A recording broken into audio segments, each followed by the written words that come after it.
Hello, അസ്സലാമു അലൈക്കും, നമസ്കാരം. അപ്പോൾ നമ്മളിന്ന് നമ്മളുടെ അനുഭവമാണ് കേട്ടോ പങ്കുവെക്കുന്നത്. നമ്മൾ ജോലി കഴിഞ്ഞ് വീട്ടിലേക്ക് വരുമ്പോൾ നമ്മൾ ഈ ദിവസേന കാണുന്ന ഒരു കാര്യമാണ് പറയുന്നത്.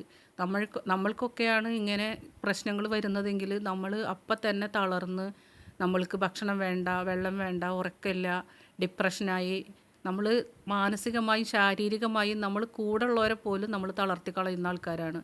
പക്ഷേ ഈ ഒരു അങ്കിളിൻ്റെ ജീവിതം എന്നെ വല്ലാതെ ആത്മവിശ്വാസം കൊള്ളിച്ചെന്നുള്ളതാണ്. അപ്പോൾ നമ്മൾ ഇവിടെ താമസിക്കുന്ന കാലം തൊട്ടേ അങ്കിൾ ഇവിടെ ഉണ്ട്. ആദ്യമൊക്കെ അങ്കിൾ പോവലും വരലൊക്കെ ഉണ്ടാവാറുണ്ട്. അപ്പോൾ നമ്മൾ വിചാരിക്കും ഹാപ്പിയാണ് അങ്കിൾ, ഒരു കുഴപ്പമൊന്നുമില്ല എന്ന് വിചാരിക്കും.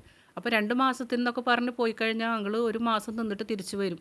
അപ്പോൾ എന്താ അങ്കിൾ വേഗം തന്നെ പോകുന്നതെന്ന് ചോദിക്കുമ്പോൾ പറയും, എന്താ അവിടെ നിന്നിട്ട് എന്താ കാര്യം, ഇവിടെ വന്ന് ജോലി എടുത്താൽ നമുക്ക് കുറച്ചും കൂടി കാശൊക്കെ ഉണ്ടാവില്ല എന്നൊക്കെ പറയും. അപ്പോൾ ഞങ്ങൾ കളിയാക്കും, അങ്കിളെ നമുക്ക് പൈസ മാത്രമല്ല, നമുക്ക് ജീവിതത്തിൽ സന്തോഷം വേണം, ഹാപ്പി വേണം, ഫാമിലി വേണം, ഫാമിലിയുടെ കൂടെ നിൽക്കണം എന്നൊക്കെ നമ്മൾ പറഞ്ഞിട്ട് അങ്കിളിനെ കളിയാക്കുമ്പോൾ അദ്ദേഹം അത് കേട്ട് ചിരിച്ചു പോവാറാണ് പതിവ്. തിരിച്ചൊന്നും പറയില്ല. നല്ലൊരു മനുഷ്യനാണ്. എന്താ പറയുക, ഒരാളോടും ഒരു വാക്കുകൊണ്ട് പോലും അദ്ദേഹം ഒരു മോശപ്പെട്ട കാര്യങ്ങളോ അല്ലെങ്കിൽ ജോലി എടുക്കണോടത്തോ അല്ലെങ്കിൽ മറ്റൊന്നുമല്ല, നല്ല ഹാർഡ് വർക്ക് ചെയ്യുന്ന ഒരാളാണ്. അത്രക്കും നല്ലൊരു മനുഷ്യനാണ് നമ്മൾ കണ്ടിടത്തോളം മുതൽ. അങ്ങനെ പിന്നെ കുറേ നാൾ തൊട്ട് പിന്നെ അങ്കിൾ പോവാതെയായി. ആ ഒരു പോക്ക് പോയി വന്നതിന് ശേഷം പിന്നെ 2 വർഷം കഴിഞ്ഞു, 3 വർഷം കഴിഞ്ഞു, 4 വർഷം കഴിഞ്ഞു, അങ്കിൾ പോകുന്നേ ഇല്ല അദ്ദേഹം. അപ്പം നമ്മൾ ചോദിച്ച് എന്താ, അപ്പം നമ്മൾ നാട്ടിൽ പോണു വരുന്നു, നമ്മൾ ലൈഫൊക്കെ എൻജോയ് ചെയ്യണ ഈ ഇദ്ദേഹം എന്ന് പറയണത് ഒന്നുമില്ല. ജോലി കഴിയുക, വരിക, റൂമിൽ കിടക്കുക, കുക്ക് ചെയ്യുക, കഴിക്കുക, എല്ലാം ഒരു അടുക്കും ചിട്ടുള്ളൊരു ജീവിതമാണ്. നമുക്ക് കാണുമ്പോൾ തന്നെ ആ ഒരു ഭയങ്കര സന്തോഷം തോന്നും. അങ്ങനെ ഒരു ദിവസം നമ്മൾ എന്താ ഡോറിൻ്റെ അതിൽ പോകുമ്പോൾ ഭയങ്കര സംസാരം കേൾക്കുന്നു, ഭയങ്കര ഒച്ചയും അവരുടെ വീട്ടിൽ നിന്നുള്ള വിളിയും ഭയങ്കര ഷൗട്ടിങ്ങാണ് കേൾക്കുന്നത്. അപ്പോൾ അദ്ദേഹവും ഇങ്ങനെ കരയുന്നുമുണ്ട്, സംസാരിക്കുന്നുമുണ്ട്. ഞാൻ ഇത്രയും കാലം കഷ്ടപ്പെട്ടതെല്ലാം എനിക്ക് പോയി, ഇനി ഞാൻ എന്തിനാണ് ജീവിക്കുന്നത്, ഞാൻ ആർക്ക് വേണ്ടിയിട്ടാണ്, അങ്ങനെയൊക്കെ പറയുന്നുണ്ട്. അങ്ങനെ പിന്നെ നമ്മളിപ്പോൾ അത് കേൾക്കാനും എടുക്കാനും പോലെ ഞങ്ങളങ്ങനെ പുറത്ത് പോയി അതൊക്കെ കഴിഞ്ഞു വന്നപ്പോൾ ഞാൻ ചോദിച്ച്, എന്ത് ഇന്നലെ റൂമിൽ ഭയങ്കര വർത്താനവും അതേപോലെ അങ്കിളിൻ്റെ കരച്ചിലൊക്കെ കേട്ടല്ലോ, എന്താ പറ്റിയെന്ന് ചോദിച്ചപ്പോൾ എന്നോട് പറഞ്ഞ് എനിക്ക് കുറച്ച് സംസാരിക്കാനുണ്ടെന്ന് പറഞ്ഞു. അങ്ങനെ എന്നോട് പുറത്തേക്ക് ചെല്ലാൻ പറഞ്ഞ്. മറ്റുള്ള ഒരാളും അറിയുന്നത് ആ മനുഷ്യന് ഇഷ്ടമല്ല. അപ്പോൾ എന്നോട് പറഞ്ഞ് എനിക്ക് നിങ്ങളോട് കുറച്ച് സംസാരിക്കാനുണ്ട്, അപ്പോൾ ഒന്ന് സംസാരിക്കാൻ എൻ്റെ കൂടെ വരുമോ എന്ന് പറഞ്ഞു. അപ്പോൾ ഞാനും ഓക്കെ അതിനെന്താന്ന് പറഞ്ഞ് ഞങ്ങളെല്ലാവരും കൂടിയിട്ട് ഇതുപോലെ പാർക്കിൽ പോയി. അങ്ങനെ ഞാനും അദ്ദേഹം കൂടിയിട്ട് അതൊരു 66 വയസ്സൊക്കെ ഏജുണ്ട്. പക്ഷേ അങ്ങനെയാണെങ്കിലും നല്ല മനുഷ്യനാണ്. ഭയങ്കര സ്നേഹം എന്ന് പറഞ്ഞാൽ ഓരോരുത്തരോടും നിൽക്കാൻ അദ്ദേഹത്തിനറിയാം. വയസ്സന്മാരോടായാലും വലിയവരോടായാലും കുട്ടികളോടായാലും ചെറുപ്പക്കാരോടായാലും എല്ലാവരോടും അതിൻ്റേതായ രൂപത്തിൽ നിൽക്കുള്ളൂ. അത്രക്കും നല്ല ഒരു മനുഷ്യൻ ഞാൻ സത്യം പറഞ്ഞാൽ അങ്ങനെ അധികം കണ്ടിട്ടില്ല. ചിലർക്കുണ്ടാവില്ല ആ ഒരു പ്രായം, ഭയങ്കര ദേഷ്യം, കോപം, അതുപോലെ തന്നെ എന്തിനോടും ഒരു അലസത, അങ്ങനെ ഒന്നുമില്ല. നല്ല അടുക്കും ചിട്ടയും നല്ലൊരു ജീവിതം. അങ്ങനെ ഞാൻ പോയി സംസാരിച്ച്. അപ്പോൾ അദ്ദേഹം എന്നോട് കുറേ കഥകൾ പറഞ്ഞു. ഞാൻ അന്ന് ഒരുപാട് കരഞ്ഞു എന്ന് പറഞ്ഞാൽ ഞാൻ എൻ്റെ ജീവിതത്തിൽ ഇങ്ങനെ കരഞ്ഞൊരു കാലം ഉണ്ടായിട്ടുണ്ടാവില്ല. അദ്ദേഹം എന്നോട് കുറേ കാര്യങ്ങൾ പറഞ്ഞു. അദ്ദേഹം ഗൾഫിലേക്ക് വരുമ്പോൾ 30 വർഷമായി ഗൾഫിൽ. ഇങ്ങോട്ട് വരുമ്പോൾ അവരൊരു ഷെഡിലാണ് താമസിച്ചിരുന്നത്. ഒരു ചെറിയ ഷെഡിലാണ് 3 കുട്ടികൾ, 3 ആൺകുട്ടികൾ, 3 ആളും എന്താ പറയുക, ഒരു കുട്ടി 1-ാം ക്ലാസ്സിൽ, അങ്ങനെ ചെറിയ ചെറിയ കുട്ടികൾ ആയിരുന്നു. അങ്ങനെ എങ്ങനെയോ അദ്ദേഹത്തിന് ഒരു വിസ കിട്ടി അയാൾ ഗൾഫിലേക്ക് വന്നു. ആദ്യം വന്നത് റോഡ് പണിയായിട്ടാണ് വന്നത്. അങ്ങനെ റോഡ് പണി എടുത്ത് അദ്ദേഹം രാവും പകലെന്ന് പറഞ്ഞ പോലെ ഓവർ ടൈമും എല്ലാം അദ്ദേഹം പോകുമെന്ന് പറയുന്നത്. എല്ലാം പോയി അദ്ദേഹം പൈസ ഒക്കെ അയച്ചു കൊടുത്ത് നാട്ടിലേക്ക്. അപ്പോൾ അവർക്ക് സ്ഥലം ഒന്നും ഉണ്ടായിരുന്നില്ല, വേറെ ആരോ പറമ്പിലാണ് അവർ ഷെഡ് കെട്ടിയത്. അങ്ങനെ അവർ 5 സെൻറ്റ് സ്ഥലം ആദ്യം എടുത്ത്. അപ്പോൾ അദ്ദേഹം പറഞ്ഞു, നിൻ്റെ പേരിലെടുത്തോ, കുഴപ്പമില്ല, ഞാനിപ്പോൾ ഇവിടെ അല്ലേ, അപ്പോൾ നിൻ്റെ പേരിലിപ്പോൾ സ്ഥലം എടുക്ക് എന്ന് പറഞ്ഞ് അങ്ങനെ അവരുടെ പേരിൽ സ്ഥലം എടുത്ത് പിന്നെ പൈസ അയച്ചു കൊടുത്ത് അങ്ങനെ വീട് പണിത്, ചെറിയൊരു വീട്, 3 റൂമും അങ്ങനെയൊക്കെ ആയിട്ടൊരു വീട് പണിതവർ. അപ്പോൾ അതൊക്കെ അവരുടെ ആ ഒരു സ്ത്രീയുടെ പേരിൽ തന്നെയാണ് ക്യാഷ് അയച്ചു കൊടുക്കുന്നതും. ഇയാൾ 3-4 വർഷത്തുമ്പോഴേ പോവുള്ളൂ എന്നാണ് പറയുന്നത്. അത്രയും രാവും പകലില്ലാതെ ഓവർ ടൈമൊക്കെ ചെയ്ത് അയാൾ ക്യാഷൊക്കെ അയച്ചു കൊടുത്ത് അവർ നല്ല നിലയിലെത്തി. മക്കളൊക്കെ വളർന്ന് മക്കളൊക്കെ പഠിപ്പിച്ച് അങ്ങനെ നാളുകളും ദിവസങ്ങളൊക്കെ പോയിക്കൊണ്ടിരിക്കുന്ന ടൈമിലും ഇവരുടെ വീട്ടിൽ ചെല്ലുമ്പോൾ ഇയാളൊരു അന്യനെ പോലെയാണെന്നാണ് പറയുന്നത്. അപ്പോൾ ഒരു ദിവസം ഇദ്ദേഹം പറഞ്ഞു, എന്ന് നമുക്ക് ഒരു കാര്യം ചെയ്യാം, നമുക്ക് രണ്ടാളുടെ പേരിലും രജിസ്റ്റർ ചെയ്യാം, അതാവുമ്പോൾ നമുക്ക് കുഴപ്പമില്ലല്ലോ എന്ന് പറഞ്ഞതെന്ന് വെച്ചാൽ അവരുടെ പെരുമാറ്റവും കാര്യങ്ങളൊക്കെ കണ്ടപ്പോൾ അദ്ദേഹത്തിന് മനസ്സിലായിന്ന് ഇത് എന്നെ എന്തോ ഒഴിവാക്കുന്ന പോലെയും എനിക്കിവിടെ ഒരു അവകാശം ഇല്ലാത്ത പോലെയും, അയാൾക്ക് അവിടെ അത് ചെയ്യാൻ പാടില്ല, ഇവിടെ നിൽക്കാൻ പാടില്ല, അയാൾക്കൊന്നും ചെയ്യാൻ പാടില്ല വീട്ടിൽ. എന്താ പറയുക, ചുരുക്കം പറഞ്ഞാൽ ബെഡ്ഷീറ്റ് പോലും മടങ്ങി കെടുക്കാൻ പാടില്ല. അപ്പോൾ ആ പെണ്ണ് ഭയങ്കരമായിട്ട് ഷൗട്ട് ചെയ്യുക. മക്കളും അതേപോലെ തന്നെ എന്തോ ഒരു അന്യനെ കാണുന്ന പോലെയാണെന്ന് വീട്ടിലേക്ക് ചെല്ലുമ്പോൾ. ഇദ്ദേഹം ആണെങ്കിൽ ഇവിടുന്ന് എല്ലാ സാധനങ്ങളും കെട്ടി വലിച്ച് കൊണ്ടുപോകും. അപ്പോൾ എപ്പോഴും സാധനങ്ങൾ വേണമെന്ന് പറയുന്നു, എനിക്ക് മിക്സി വേണം, ടോർച്ച് വേണം, അങ്ങനെ വീട്ടാവശ്യത്തിനുള്ള എല്ലാ സാധനങ്ങളും വേണമെന്ന് പറയുമ്പോൾ അതെല്ലാം അദ്ദേഹം ഓരോ മാസവും ഓരോന്ന് വാങ്ങിച്ച് കൊറിയർ അയക്കും. അതല്ലെങ്കിൽ അദ്ദേഹം പോകുമ്പോൾ കൊണ്ടുപോകും, പോകുന്നവരിൽ കൊടുത്തു വിടും.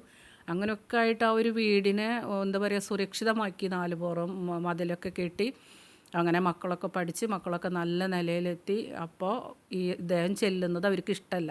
അവർ 3 വർഷത്തിൽ ചെല്ലുമ്പോഴും ചോദിക്കുന്നത്, എന്തിനാണ് ഇപ്പം തന്നെ വന്നത്, ഇവിടെ ഒരുപാട് കടങ്ങളുണ്ട്, ഒരുപാട് കാര്യങ്ങളുണ്ട്, പിന്നെ എന്തിനാണ് ഈ ഒരു ഇത്രയാവുമ്പോഴത്തേക്കും ഓടി വരുന്നതെന്നൊക്കെ ചോദിച്ചിട്ട് ഇവർ പറയുന്നു. അപ്പോൾ കുട്ടികൾക്ക് ലാപ്ടോപ്പ് വേണം, മൊബൈൽ വേണം, മാറുന്ന എല്ലാം അവർക്ക് വേണം.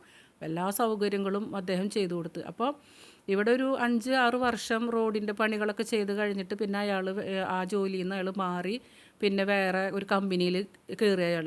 പഠിപ്പും കാര്യങ്ങളൊക്കെ ഉണ്ട് അദ്ദേഹത്തിന്. അങ്ങനെ പിന്നെ ജോലി അവിടുന്ന് കയറ്റം കിട്ടിയപ്പോൾ പിന്നെ നല്ല നിലക്ക് കുഴപ്പമൊന്നുമില്ലാണ്ട് നല്ല ശമ്പളവും കാര്യങ്ങളൊക്കെ ആയിരുന്നു. അങ്ങനെയാണ് പിന്നെ ആ വീട് പണിയാനും കാര്യങ്ങൾക്കൊക്കെ ആ റോഡ് പണി ചെയ്തിട്ടാണ് അയാൾ സ്ഥലം എടുത്തതെന്ന് പറയുന്നത്. അതാണ് എനിക്ക് ഏറ്റവും സങ്കടം വരുന്നത്. എന്ന് വെച്ചാൽ ഇവിടെ വന്ന് റോഡ് പണി ചെയ്യുന്നവർക്കേ അറിയുള്ളൂ എത്ര ചൂടിൽ കിടന്നിട്ട് എത്ര കഷ്ടപ്പാടിൽ കിടന്നിട്ടാണ് അവരും മനുഷ്യന്മാർ ആ റോഡ് പണി ചെയ്യുന്നതെന്നുള്ളത്. നമുക്ക് തന്നെ കാണുമ്പോൾ സങ്കടം വരും. അത്രക്കും വെയിലാണ്. അപ്പോൾ ആ ഒരു മനുഷ്യൻ ചെയ്ത അധ്വാനത്തിന് എന്തെങ്കിലും ഒരു കൂലി അവർ കൊടുത്തോ? അങ്ങനെ അവർ 30 വർഷമൊക്കെ ആയപ്പോഴത്തേക്കും പിന്നെ ഇദ്ദേഹത്തിന് ഒരു സ്ഥാനവും ഇല്ലാണ്ടാക്കി. ഒരു പ്രാവശ്യം ഇതേപോലെ തന്നെ അദ്ദേഹം നാട്ടിലേക്ക് ചെന്നപ്പോൾ ഇവർ ഗേറ്റ് പൂട്ടി എങ്ങോട്ടോ പോയി. അവർ പറഞ്ഞു, ഞങ്ങൾ അവിടെ ഇല്ല, ഞങ്ങൾ അകലെ ഒരു സ്ഥലത്താണ്, നിങ്ങൾ വേറെ എവിടെ പെങ്ങന്മാരെ വീട്ടിലോ അല്ലെങ്കിൽ സഹോദരിമാരെ വീട്ടിലോ അതല്ലെങ്കിൽ വേറെ എവിടെയാണെന്ന് വെച്ചാൽ പൊക്കോ, അവിടെ വരാൻ പറ്റില്ല, ഞങ്ങളവിടെ ഇല്ല.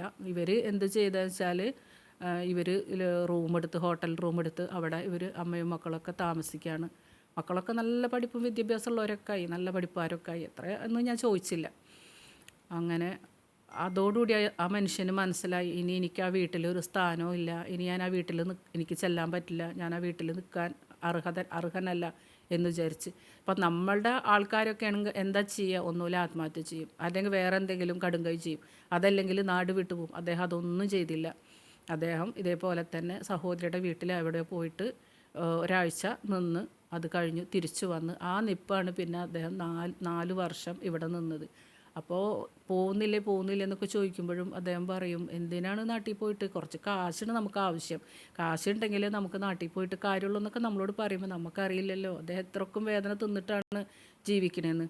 അങ്ങനെ മക്കളും അമ്മയും പറഞ്ഞ്, ഇനി നിങ്ങൾക്ക് ഇവിടെ ഒരു സ്ഥാനവും ഇല്ല, ഇത് എൻ്റെ പേരിലാണ് വീടും പറമ്പും, അതുകൊണ്ട് നിങ്ങൾ ഇനി ഇങ്ങോട്ട് വരണ്ട, ഞങ്ങളിവിടെ സുഖമായിട്ട് ജീവിക്കാനുള്ള ഇതാണ്, ഇനി നിങ്ങൾക്ക് ഇവിടെ ഒരു അധികാരവും ഇല്ല അവകാശവും ഇല്ല, നിങ്ങൾ എവിടുക്കെന്ന് വെച്ചാൽ പൊക്കോ എന്ന് പറഞ്ഞപ്പോൾ പിന്നെ ഒരു തകർച്ചയും ഒരു ഇതും ഇല്ലാതെ അദ്ദേഹം സന്തോഷത്തോടു കൂടി പറഞ്ഞു, ഓക്കെ, നീയും നിൻ്റെ മക്കളും സന്തോഷമായിട്ട് ജീവിക്കുക, ഇനി ഞാൻ ഒരിക്കലും അങ്ങോട്ട് വരില്ല, അതാലോചിച്ചിട്ട് നിങ്ങൾ വീട് വിട്ട് ഒരിടത്തേക്ക് പോകാനും ഇറങ്ങാനും നിൽക്കേണ്ട, നിങ്ങൾ സുഖമായിട്ട് ജീവിച്ചോ, എനിക്കത് മാത്രം മതി, നിങ്ങൾ സന്തോഷമായിട്ട് ജീവിക്കുന്നത് മാത്രം എനിക്ക് കണ്ടാൽ മതി, എനിക്ക് വേറെ അതിൽ കൂടുതലൊന്നും വേണ്ട, ഇനി ഞാൻ ഒരിക്കലും നിങ്ങളടുത്തേക്ക് വരിക അല്ലെങ്കിൽ നിങ്ങളോട് സംസാരിക്കാനോ ഇതാവേ ഒന്നുമില്ല എന്നും പറഞ്ഞിട്ട് അദ്ദേഹം തിരിച്ചു ഗൾഫിലേക്ക് പോകുന്നു.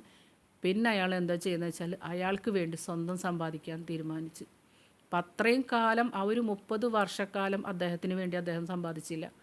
മറ്റുള്ളവർക്ക് വേണ്ടിയിട്ടാണ് അദ്ദേഹം സമ്പാദിച്ചത്. മറ്റുള്ളവരുടെ സന്തോഷം, അവരുടെ സുഖം, അവരുടെ സന്തോഷം, അവരുടെ കുട്ടികൾ, നമ്മളെ മക്കളെ പഠിപ്പിക്കൽ, നമുക്ക് വീടുണ്ടാക്കൽ, ഒരിക്കൽ പോലും അദ്ദേഹത്തിന് വേണ്ടിയിട്ട് അദ്ദേഹം ജീവിച്ചിട്ടില്ല. ഈ 4 വർഷം അദ്ദേഹം പറയുന്നു, ഞാൻ എനിക്ക് വേണ്ടിയിട്ടാണ് ജീവിച്ചത്, ഞാൻ എന്നെ സ്നേഹിച്ച്, ഞാൻ എന്നോട് തന്നെ എനിക്കിഷ്ടം തോന്നി, ഞാൻ എപ്പോഴും എന്നോട് തന്നെ സംസാരിക്കും, നീ എന്തിങ്ങനെ ആയിപ്പോയത്, നീ എന്തുകൊണ്ട് നിനക്ക് വേണ്ടി ഒന്നും നീ സമ്പാദിച്ചില്ല, നിനക്ക് ഈ അത്രയും കാലം നീ സമ്പാദിച്ചതിൻ്റെ ഉള്ളിൽ നിനക്ക് എന്തെങ്കിലും അപകടം പറ്റിയേ അല്ലെങ്കിൽ നിനക്ക് ആരോഗ്യത്തിന് എന്തെങ്കിലും പ്രശ്നം പറ്റിക്കഴിഞ്ഞാൽ നിന്നെ ആര് നോക്കും? നിനക്ക് നീ മാത്രമേ ഉള്ളൂ. ആ ഒരു ചിന്ത അദ്ദേഹത്തിന് വന്നപ്പോൾ എന്ത് ചെയ്തെന്ന് വെച്ചാൽ അദ്ദേഹം സ്വന്തം സമ്പാദിക്കാൻ തുടങ്ങി, നല്ല ഭക്ഷണം കഴിക്കാൻ തുടങ്ങി, നല്ല വസ്ത്രം ധരിക്കാൻ തുടങ്ങി, ഇഷ്ടമുള്ള കാര്യങ്ങൾ ചെയ്യാൻ തുടങ്ങി, ഇഷ്ടമുള്ള സാധനങ്ങൾ മേടിക്കാൻ തുടങ്ങി. അപ്പോൾ എപ്പോഴും നമുക്ക് നമ്മളോട് സ്നേഹം വേണം. നമ്മളോട് നമുക്ക് സ്നേഹം ഉണ്ടെങ്കിലേ നമുക്ക് ജീവിതം മുന്നോട്ട് കൊണ്ടുപോകാൻ പറ്റുള്ളൂ. നമ്മൾ ആർക്ക് വേണ്ടിയിട്ടും ജീവിച്ചിട്ട് കാര്യമില്ല. നമ്മൾ വന്നത് ഒറ്റക്കാണ്, നമ്മൾ പോകുന്നതും ഒറ്റക്കാണ്. അതിലിടക്ക് കുറച്ച് ആൾക്കാരെ നമ്മൾ കണ്ടുമുട്ടുന്നു. ആ കണ്ടുമുട്ടുന്നതിൻ്റെ ഉള്ളിൽ നമുക്ക് ഒരുപാട് തിരിച്ചടികളും ട്രാജഡികളും വേദനകളും സങ്കടങ്ങളും അത് മാത്രമേ നമുക്ക് തരുള്ളൂ. പക്ഷേ നമ്മളെ തന്നെ സ്നേഹിക്കുകയാണെങ്കിൽ നമുക്കിതൊന്നും നമ്മളെ വേദനിപ്പിക്കില്ല. എന്താണെന്നറിയോ? നമ്മൾ സന്തോഷമായിട്ട് ജീവിച്ചെന്നുള്ളൊരു സമാധാനമെങ്കിലും നമുക്ക് ഉണ്ടാവും. നമ്മൾ വയറ് മുറുക്കി കൊടുത്ത് നമ്മൾ തിന്നാതെയും കുടിക്കാതെയും നമ്മളെ മക്കൾക്ക് വേണ്ടിയിട്ടും നമ്മളെ കുടുംബത്തിന് വേണ്ടിയിട്ടും നമ്മൾ രാപ്പകലില്ലാതെ നമ്മളെ സഹോദരങ്ങൾക്ക് വേണ്ടിയിട്ടും നമ്മൾ ചെയ്യണ്ടെന്ന് പറയുന്നില്ല. പക്ഷേ അത് ചെയ്യുമ്പോഴും നമ്മളെയും കുറച്ച് സ്നേഹിക്കണം. എന്നാലേ നമ്മൾ ജീവിക്കുന്നതിന് അർത്ഥമുള്ളൂ. അല്ലെങ്കിൽ ഇതേപോലെ ആയിരിക്കും നമ്മുടെ അനുഭവം. അപ്പോൾ ഈ ഒരു അനുഭവത്തിൽ നിന്നിട്ട് ഞാനും ഒരുപാട് പഠിച്ചു. എന്താണെന്ന് വെച്ചാൽ ഞാനും ഇതുപോലെ തന്നെയാണ്. ഞാനും ജോലി ചെയ്യും, സമ്പാദിക്കും, മറ്റുള്ളവർക്ക് കൊടുക്കും, വീട്ടിലെ ചിലവുകൾ ചെയ്യും. ഒരിക്കലും ഞാൻ സ്വയം ജീവിക്കാൻ ശ്രദ്ധിക്കാറില്ല. ഇതൊക്കെ കേട്ടപ്പോൾ എൻ്റെ മനസ്സും എനിക്കും ഒന്ന് ഉണർന്നു. നീയും ഇങ്ങനെ ആയാൽ പറ്റില്ല, നിനക്കും ജീവിതം വേണം എന്ന് ഞാനും സ്വയം തീരുമാനിച്ചു. അന്ന് മുതൽ ഞാനും നന്നായി ജീവിക്കാൻ തുടങ്ങി. എനിക്കിഷ്ടമുള്ള വസ്ത്രം ഞാൻ ധരിക്കാൻ തുടങ്ങി, എനിക്കിഷ്ടമുള്ള സാധനങ്ങൾ ഞാൻ വാങ്ങിക്കാൻ തുടങ്ങി, എനിക്കിഷ്ടമുള്ള ഭക്ഷണം ഞാൻ വാങ്ങിച്ച് കഴിക്കാൻ തുടങ്ങി. അതുവരെ ഞാനും ഇങ്ങനെ തന്നെയായിരുന്നു. സമ്പാദിക്കുക ആ ഒരു ചിന്ത മാത്രമായിരുന്നു. ആർക്ക് സമ്പാദിക്കുന്നു? നമ്മൾ നാളെ മരിച്ചു പോകണമെങ്കിൽ ഈ സമ്പാദ്യം ആർക്ക് കൊടുക്കും? പിന്നെ അദ്ദേഹം എഴുതി വെച്ചിട്ടുണ്ട്, ഏറ്റവും പ്രിയപ്പെട്ട ഒരു കൂട്ടുകാരനോട് അദ്ദേഹം പറഞ്ഞു വെച്ചിട്ടുണ്ട്, എൻ്റെ സമ്പാദ്യം ഇന്ന് മുതൽ ഞാൻ സമ്പാദിക്കുന്ന എൻ്റെ സമ്പാദ്യം എൻ്റെ കാലശേഷം ഒരിക്കലും അത് എൻ്റെ കുടുംബത്തിന് അല്ല, അനാഥ മന്ദിരത്തിലോ അനാഥാലയങ്ങൾക്കോ വൃദ്ധാസദനത്തിലോ അവർക്ക് കൊടുക്കണം. അവരാണ് ശരിക്കും ഇതൊക്കെ കഴിച്ച് ജീവിക്കേണ്ടവർ. എന്താ വെച്ചാൽ അച്ഛനും അമ്മയും ഉണ്ടായിട്ടും പാപ്പയും ഉമ്മയും ഉണ്ടായിട്ടും എത്രയോ മക്കൾ അനാഥാലയത്തിൽ കഴിയുന്നു. എത്രയോ പണക്കാരായ മക്കളുണ്ടായിട്ട് എത്രയോ അമ്മയും അച്ഛനും വൃദ്ധാസദനത്തിൽ കഴിയുന്നു. അപ്പോൾ ഇതൊക്കെ നമ്മുടെ ഒരു തിരിച്ചറിവാണ്. അപ്പോൾ ഇനി ഞാൻ അധ്വാനിക്കുന്നത് എൻ്റെ എന്ത് മുതലുണ്ടോ അത് ഇനി അനാഥകൾക്കും വൃദ്ധാസദനത്തിനും ഉള്ളതാണ്, അല്ലാതെ ഇനി സുഖജീവിതം നയിക്കുന്നവർക്കുള്ളതല്ല. അങ്ങനെ അദ്ദേഹം പറഞ്ഞപ്പോൾ എനിക്ക് ഭയങ്കര സങ്കടമായി. പക്ഷേ അതിലേറെ എനിക്ക് നല്ല മോട്ടിവേഷനായി. ഞാനും ആലോചിച്ച് ഇതാണ് ജീവിതം. അല്ലെങ്കിൽ നമ്മളൊക്കെ ചെറിയ കാര്യങ്ങൾ വരുമ്പോൾ നമ്മൾ എന്താ ചെയ്യുക? നമ്മളതിൽ തകർന്നു പോണ് അല്ലേ? നമുക്ക് ഇത്രയും വലിയ ട്രാജഡിയൊക്കെ വരുമ്പോൾ നമുക്ക് സ്വന്തമായിട്ട് വീടില്ല, നമ്മൾ ഇത്രയും കാലം കഷ്ടപ്പെട്ടതില്ല, നമുക്ക് ഇത്രയും കാലം നമ്മൾ അധ്വാനിച്ചതില്ല, നമ്മൾക്ക് വേണ്ടപ്പെട്ടവരില്ല, നമ്മളത്രയും നമ്മളെ മക്കൾ, നമ്മളെ ഭാര്യ എന്ന് വിചാരിച്ച്, അല്ലെങ്കിൽ നമ്മളെ ഭർത്താവ്, നമ്മളെ കുട്ടികൾ എന്ന് വിചാരിച്ച് നമ്മൾ അവർക്ക് വേണ്ടി ജീവിച്ച് അത് ജീവിതമില്ല. അപ്പോൾ നമ്മളൊക്കെ എന്ത് ചെയ്യും? ഒന്നുമില്ല, ആത്മഹത്യ ചെയ്യും, അല്ലെങ്കിൽ അതിനേലും വലിയ വേറെ എന്തെങ്കിലും ചെയ്യും. പക്ഷേ അദ്ദേഹം അങ്ങനെയല്ല ചെയ്തത്. സ്വയം ജീവിക്കാൻ തീരുമാനിച്ചു. നമുക്ക് വേണ്ടി ജീവിക്കാൻ തീരുമാനിച്ചു. അദ്ദേഹത്തിന് വേണ്ടി ജീവിക്കാൻ തീരുമാനിച്ചു. അതാണ് ശരിക്കും യാഥാർത്ഥ്യം. ഒരിക്കലും നമ്മൾ തകർന്നു പോകരുത്. സ്നേഹിക്കണം എല്ലാവരെയും ഒരു പരിധി വരെ. ആ ഒരു പരിധി വിട്ടാൽ അത് നമുക്ക് അപകടമാണ്. അതെപ്പോഴും നമുക്ക് തിരിച്ചറിവുണ്ടാവണം. ആ ഒരു തിരിച്ചറിവാണ് നമ്മളെ ജീവിതത്തിലേക്ക് നമ്മളെ മുന്നോട്ട് കൊണ്ടുപോകാൻ നമുക്ക് തരുന്ന ഏറ്റവും വലിയ പ്രചോദനം.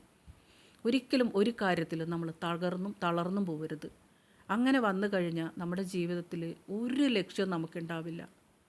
നമ്മൾ ആർക്ക് വേണ്ടി ജീവിക്കുന്നു എന്നതിലല്ല കാര്യം, നമുക്ക് വേണ്ടി നമ്മൾ ജീവിക്കണം. മറ്റുള്ളവർക്ക് വേണ്ടി നമ്മൾ ജീവിച്ചിട്ട് ഇപ്പോൾ എന്താണ് നമുക്ക് കിട്ടുന്നത്? ഒന്നും കിട്ടാനില്ല. അവർ സുഖമായി ജീവിക്കും, അവർ അടിച്ചു പൊളിക്കും, അവർ ഹാപ്പിയാവും. പക്ഷേ ഈ അധ്വാനിക്കുന്ന നമ്മൾക്ക് ഒന്നും ഉണ്ടാവില്ല. ലാസ്റ്റ് രോഗങ്ങളും ബുദ്ധിമുട്ടുകളും പ്രായപരിധിയും എല്ലാം ആയി നമ്മൾ ഒന്നും അല്ലാതായിപ്പോവും.